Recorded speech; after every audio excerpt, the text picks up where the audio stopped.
What is up, everybody? It's the Inhuman one here, and today we're going to be discussing the incoming update 0.1.1 patch that will be launching later this week. Yesterday, the devs hosted a live stream where they discussed a lot of these changes and alluded to other changes that are going to be happening before early access ends and before the game's final launch. So in the beginning of this stream, we're going to be talking about most of those changes and kind of sum it up really quickly. That way you don't have to watch, a 5-hour long interview and stream. So we're just going to sum it up really quickly, and then we'll go into maybe just playing some endgame, and I'll just be hopping around from different builds because I've got a few goals in mind. So without further ado, we've got lots to cover. So let's go ahead and get started. The first major changes, and the ones I feel are most notable, are going to be in the mapping or endgame system. So just little things like, when you're in maps, you're going to have more rewarding chests, balanced monster density, maybe more rare monsters and things like that. It's going to be more rewarding overall, so that's pretty exciting. There's going to be different types of towers. Right now we only have the single type of tower, and honestly they're really boring. They're all kind of samey, and you have the same type enemies, you have the exact same floor layout essentially. So there's actually 4 additional tower types that they're going to be adding in addition to the existing tower. So those are going to take place like on bluffs and other areas where you're kind of working your way up these tall structures, mountains, etc. The existing floor plan for the tower that we have and we've seen, at this point ad nauseum, is going to be reworked a little bit. So it plays a little bit more like the towers of, the spires of Deshar kind of area, where you have a little bit more elevation and steps and things like that. It makes it a little more fun. And it's not just simply the same type enemies and the same encounters every single time. So pretty fun stuff there. In addition to things like these, additional league mechanics. This isn't necessarily a mechanic for the league, it's more like an end game thing. You do have the possibility to get boss nodes. Well, those were supposed to have spawned about 1 in 4 maps, but because of some of the terrains and some of the maps didn't actually allow for bosses to spawn, that's been changed, and now they're going to be closer to that 1 in 4 maps kind of boss rate they were originally looking for. Because of this, there's also going to be new boss precursor tablets that have their own set of modifiers specific to the boss spawn. So that's pretty exciting.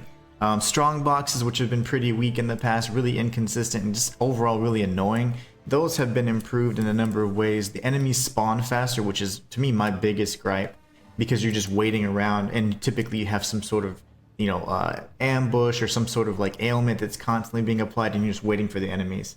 So that's been sped up, and there's a little bit less annoying fog, so you're not going to be completely blinded while you're engaging with the strong box mechanic either. When it comes to the actual map itself, there's now going to be like a even further atlas zoom, and then of course improved load time, so that's pretty good. Things that we just need all around. For console, I will note that there's still an issue where you don't see the rings of influence for the Lost Tower, so there's no way to actually see the range or the circumference or the radius or whatever that the of the maps that are going to be influenced by the tower. So that's still an issue with console. That was not addressed in that patch 0.1.1. Other than that, some of the maps, as you may know, like I think Bloomfield or whatever it is in particular, I absolutely hate that one. Blooming Field, I think is what it's called. I'm trying to find one. I hate it though, but Blooming Field is one that in particular has a lot of structures and assets in game that prevent you from just navigating smoothly. And more often than not, sometimes like explosive things like volatile orbs, whatever, detonated corpses, those things are going to trap you and you're not going to even be able to see them because of the asset blocking it, and then you can likely die. That is something that happens to me more often than I'd like to admit, but that's why I absolutely hate the Blooming Field area. Well, areas like that are actually being updated so where there's much more ease of access to navigate through, and not only that, but they're also going to be updating a lot of the visual effects that happen to be associated with some of these really these triggering enemies, like the ones that can kill you in one shot because you just don't have enough time to see the ability. They don't telegraph it, or they can do it off screen. So jumping over to that really quickly, some of the enemies are being balanced. In particular, the plague bearers, they can no longer detonate corpses, off screen, and there's going to be a much bigger and more visual effect, a bigger visual cue, and also like a visual effect where they glow a little bit brighter, so you can actually see that, hey, corpses are going to detonate right before you just hear that little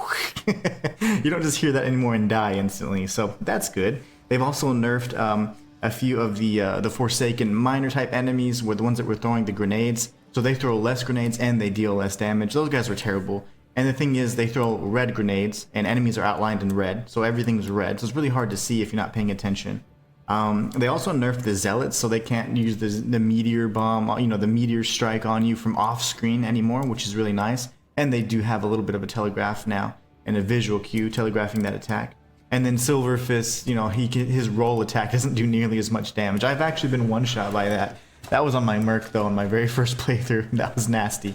So things like that are going to be adjusted. A lot of those annoying enemy behaviors that can catch you and it seem a little unfair are now being, you know, I'd say updated in a way that the damage is being nerfed and also you're getting the visual and audio cues that we need.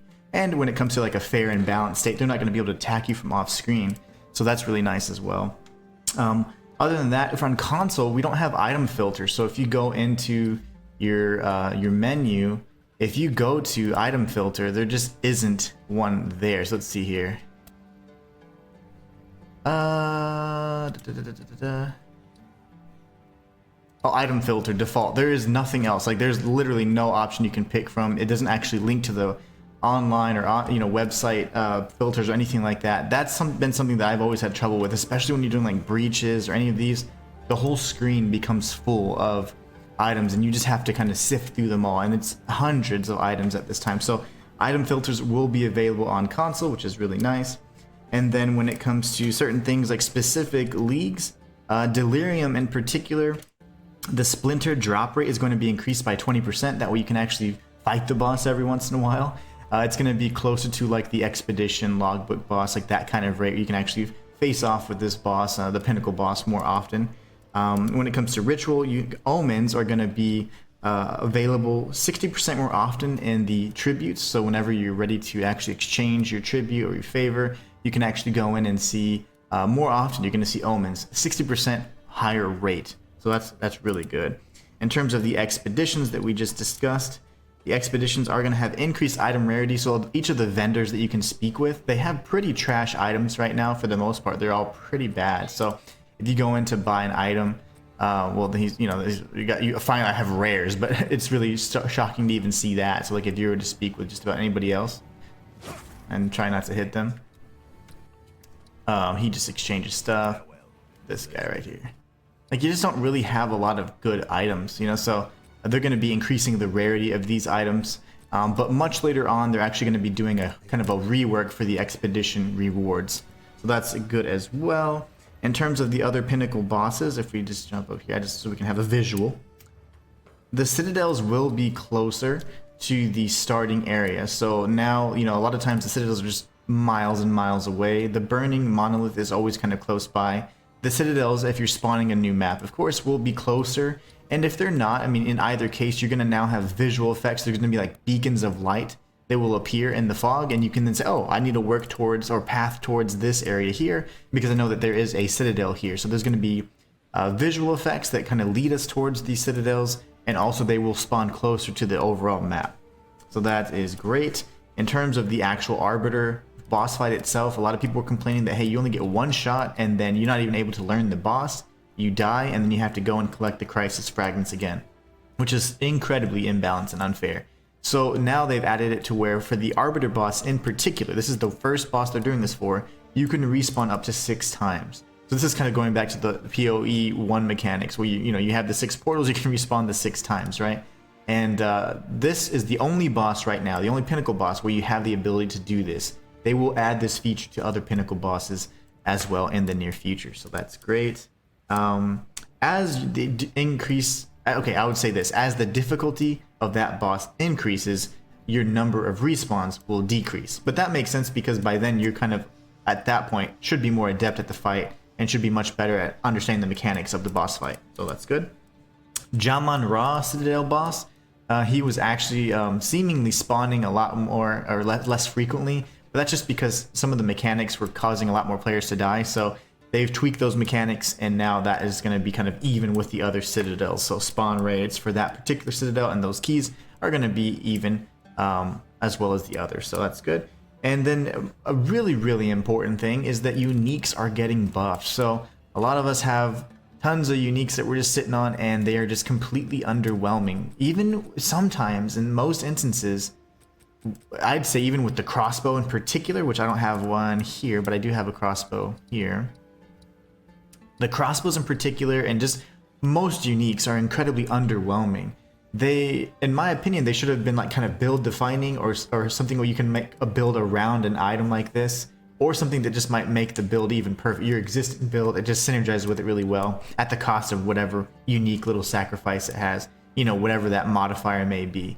But in this instance, now uniques, many of them across the board, are getting buffed. So you're going to see less bad mods in general. So you're just not going to see so many like low tier mods or just such low rates. You're also going to see that higher tier mods are going to be a lot more balanced. So like not only on unique weapons, but just rare in general. So if you actually see a weapon that is a tier 4 or what have you, that's going to be scaled properly, and they'll remove the bug for certain weapon types that we're actually reducing the effectiveness of that weapon.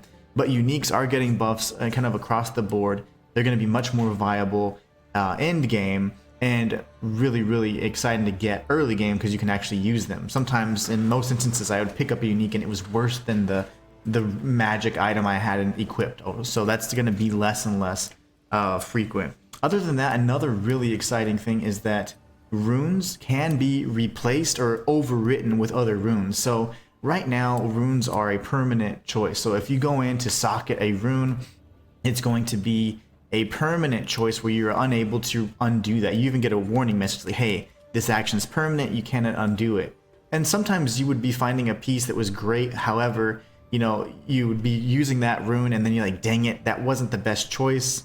I should have gone with physical damage instead of, you know, an iron rune instead of, you know, whatever, desert storm rune or whatever the hell, desert rune, right? So those are mistakes that newer players would have made, and even just experimenting with the system, really easy to make those mistakes. So what happens now is that if you have either a weapon or a piece of armor slotted with a rune, you can simply override it with another rune. You can't remove the runes and keep it unsocketed now, but if it has sockets and it has runes inside of it, you can replace or overwrite the existing runes, and that is fantastic. Same thing goes with soul cores. So really exciting there, because now your permanent choices are now semi-permanent. You can fix things that you might have made a mistake on.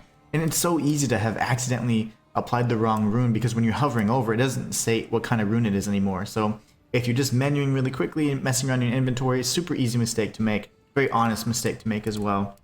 Other than that, kind of wrapping up the final updates, we did talk about all of the enemy balances and the uniques getting buffed, and finally just a few random changes in updates. Things like a lot of the abilities that were kind of underwhelming, like scavenge plating, that's getting buffed.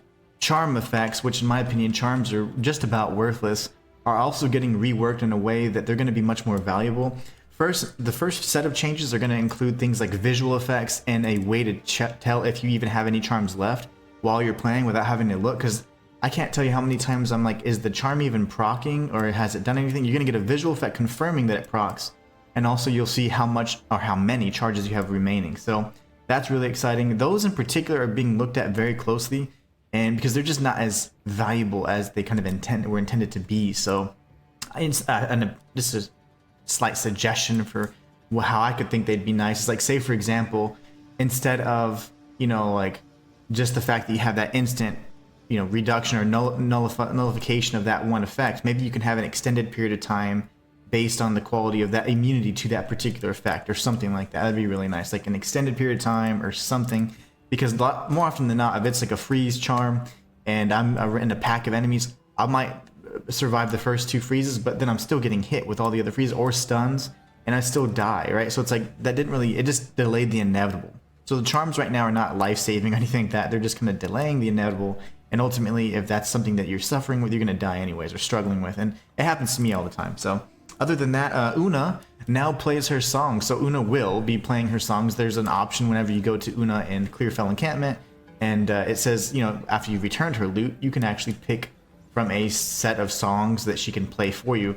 Initially, nothing happened, and now she'll actually play those songs. But that's just a number of changes they've made along the way, including the other ones that I listed. So in about 14 minutes, I listed all the changes they discussed over like a stream that was like, I don't know how many hours long. So that and those are the updates and the exciting things to be looking forward to in patch 0.1.1.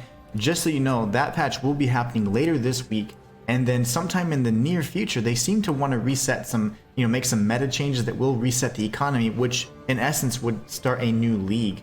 So there's probably going to be 2 leagues in early access before the game even launches. So we're probably going to be seeing a reset, and maybe it could be anywhere from a month to 2 months. But they're not going to do that just yet. They're going to make some of these changes now. Huge quality of life changes and just balancing issues with things like we've always had issues with uniques, pinnacle bosses, etc. So if you want to recap any of those, you can watch any point in the video. I'll make sure I timestamp them after the stream so you guys can actually see this as a standalone video. And then that's it. So I hope you guys enjoyed. If you did, please be sure to like and subscribe. We'll get more content like this all the time. As more updates are getting posted, we'll be sure to cover those and just have fun. I mean, this game is excellent. I have had an absolute blast covering the game and will continue to do so.